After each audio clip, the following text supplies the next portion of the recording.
So we are toward the end of the canto, toward the end of the book also, the book of fate. Today, and maybe we can quickly run through the whole book in the next class, possibly to some extent today also, so we get a general picture of the theme which is presented here in the book of fate. In many respects, this is a central theme in Savitri.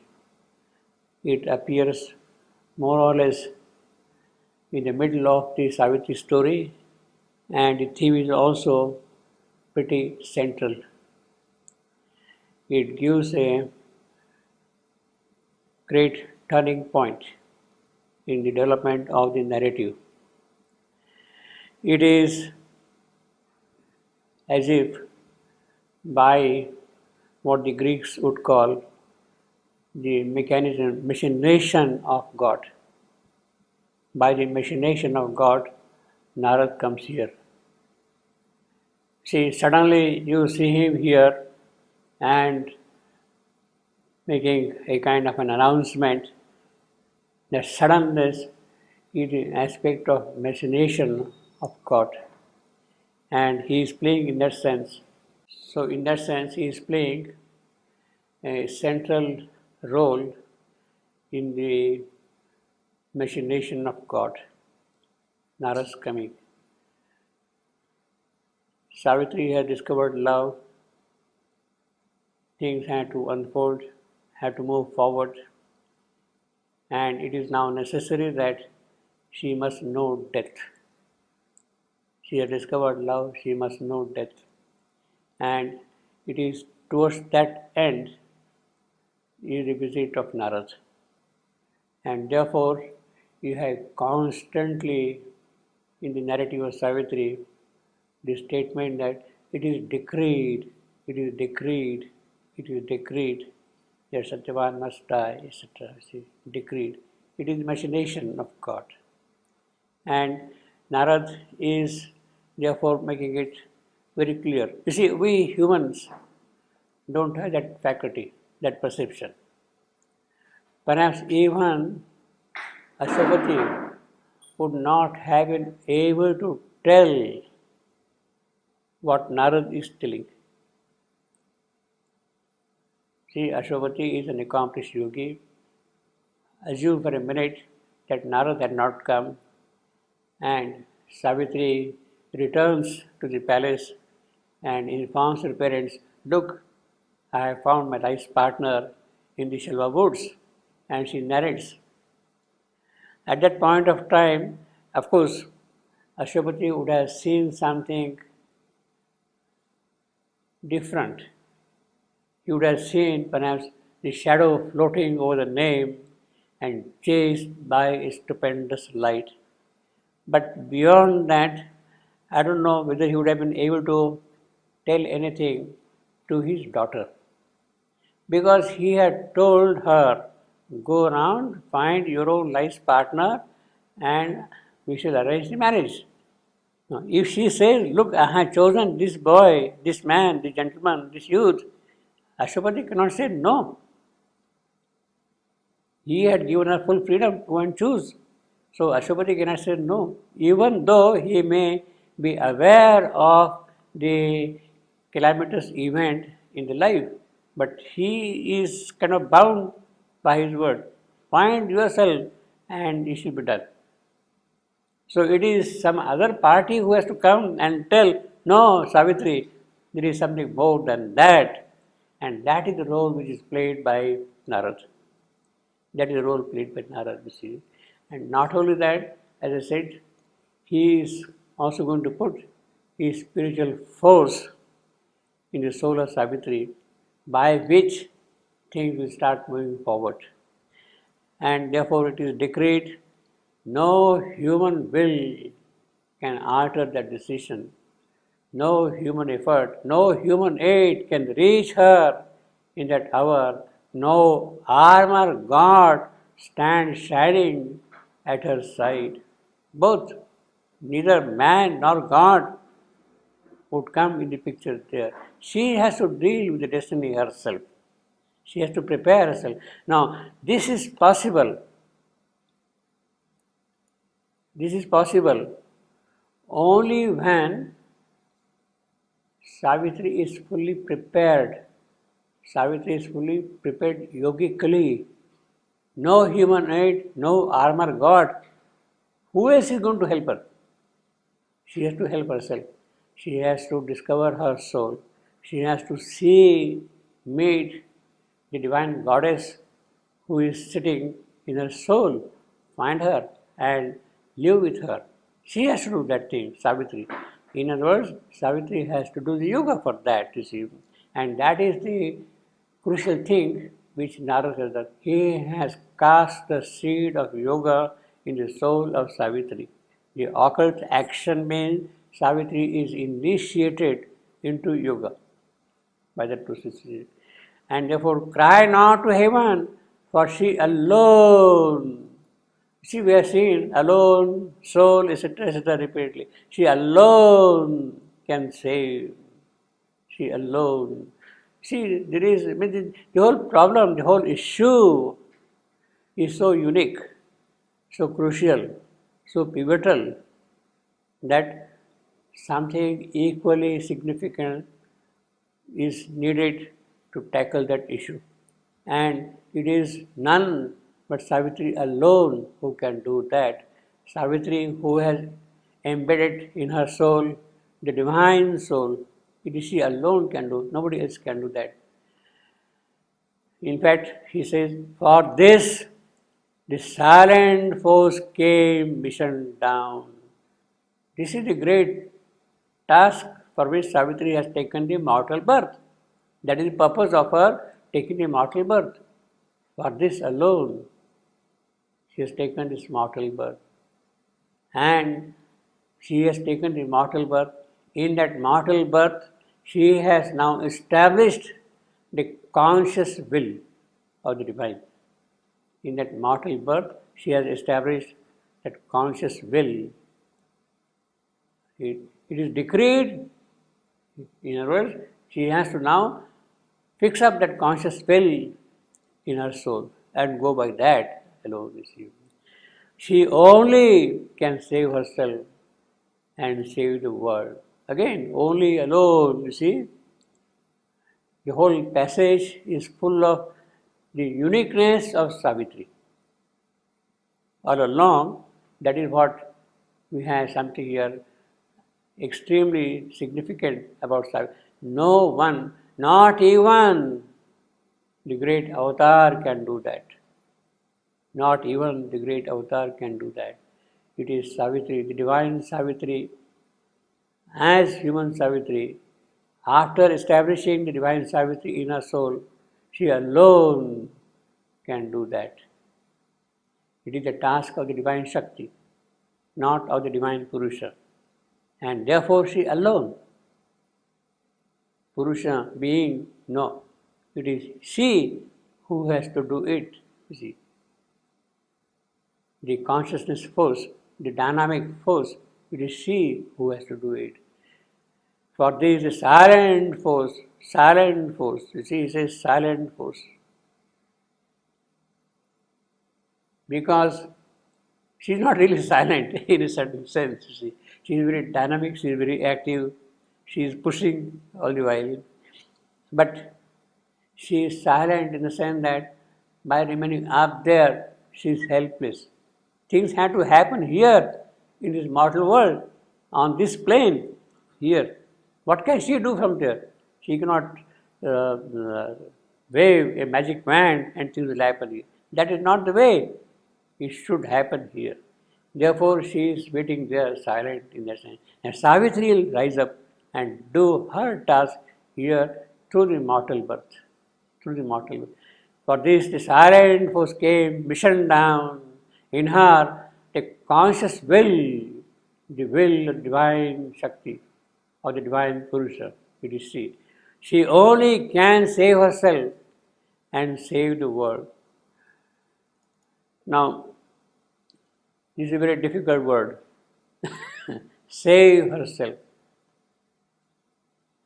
Save the world, okay, it's all right. Save herself, Savitri says. Because Savitri has taken the human birth. It has to go through the human possibility. The human potential has to emerge fully. Human potential has to emerge fully. Then only it can happen, you see. In that sense, things can move forward. Save herself. If she is not able to save herself, means what? If Savitri would be unable to save herself, that would mean another pralaya, another creation. So the consequences are absolutely far-reaching. The dissolution of the entire creation and starting the whole thing again. That is what is implied. Save herself. Save herself and save the world. Yes, then only the new creation. Otherwise, if she is not able to save herself, the whole thing will have to be dissolved and another method may have to be found. Another cycle of creation may have to be initiated. But Savitri has taken this birth now, so she must accomplish now. So Narad is seeing far beyond the cycles of time what are the consequences of this birth of Savitri. What she is going to do, he is seeing all those things. If she is not able to save herself, it means dissolution. His poor Vishnu will have to restart the whole process. But that will not happen. That should not happen. That will not happen. Yeah, well, but it had happened earlier. Okay. It had happened earlier. So what guarantee that this will not happen this time? So that degree of little uncertainty there. That if that preparedness is not there, well, it would happen. It could happen, you see. Therefore, he says, in fact, that is what he says. Again, same thing. Can. He doesn't say will.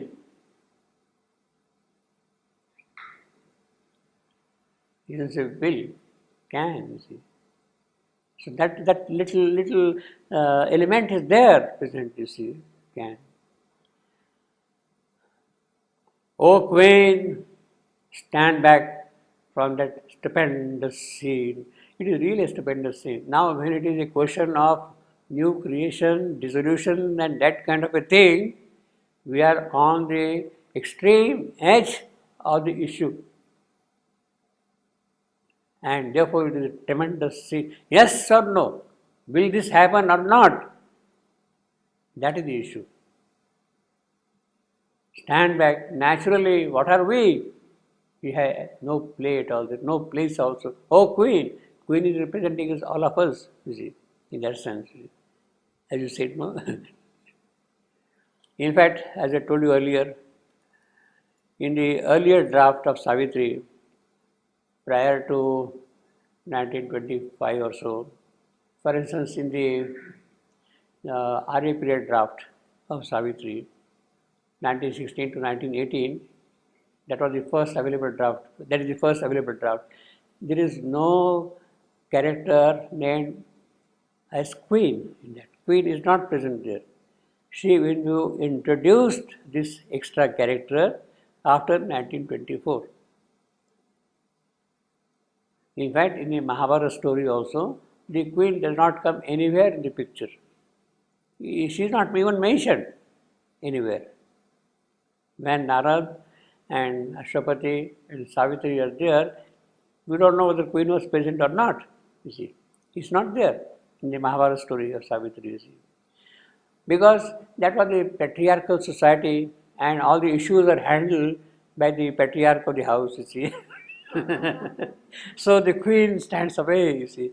But Shri Aurobindo thought it very necessary to introduce this new character, Queen, representing the entire human element in the development of the theme, you see. So he introduced that thing a little later in 1924 or so, this Queen. And therefore, all the human angle which is necessary to look into the story is now presented through the Queen. And therefore he says, you have no place there at all, walk away, stand aside, you see. Stephen said, come not between her and her hour of fate. You have absolutely no place there at all, you see. Hour of fate.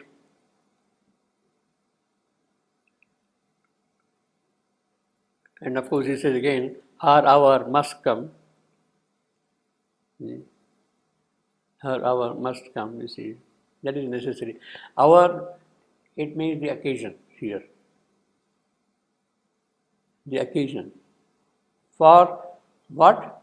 For carrying out her mission task. For carrying out her mission task, her hour must come. And everything is now getting kind of focused on that particular hour when Satyavan is to die, at the noon. That hour is shortly approaching, in fact. As we have seen earlier, the whole description here is around noon now, this part of the description, around noon. And the death of Satyavan also appears at noon.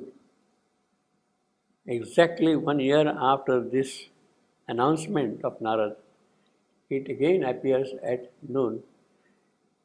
In fact, at everywhere that reference to noon is there. Long forenoon noon was there. Right in the first canto, he talks of noon. Summer, noon, they are consistently kept throughout the narrative, you see, noon. So that is the hour. It has to happen when the intense heat of the summer is there, then the death will occur. See? And that is the hour. It is in that hour Savitri will meet death. She needs as if a material cause, a material pretext to confront death. It is not a battle in the occult. Maybe the battle in the occult has already been fought and won.